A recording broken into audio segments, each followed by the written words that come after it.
వైపు వచ్చే లోపల ముగ్గురు కూడా ఒకటి. అంటే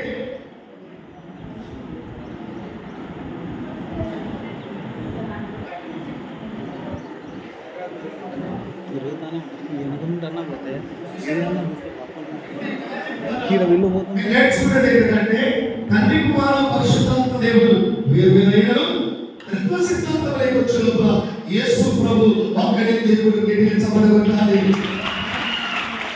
యేసయ్య ఈ లోకంలో మనందరి కొరకు దేవుని సన్నిధిలో ఆయన రక్తాన్ని కాచి మనకు చేశాడు.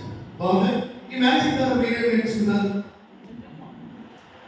ఏం నేర్చుకున్నాం?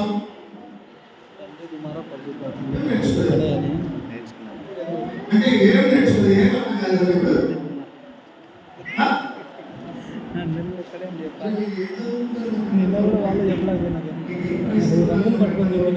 ఇప్పుడు ఏం చెప్పారు? తండ్రి పరిశుద్ధాత్మ ముగ్గురు వేరు కదా. ఇప్పుడు మ్యాజిక్ వచ్చినప్పుడు ఏమయ్యారు? ఒకటైతారు. అంటే దీని నుంచి మీరు ఏం నేర్చుకున్నారు? తండ్రి దేవుడు, కుమారుని దేవుడు, పరిశుద్ధాత్మ దేవుడు ముగ్గురు కలిసి ఒకరే. ఆయన ప్రభువైన యేసుక్రీస్తు అని తెలుసుకోవాలి. అందరినీ తీసుకోవాలి.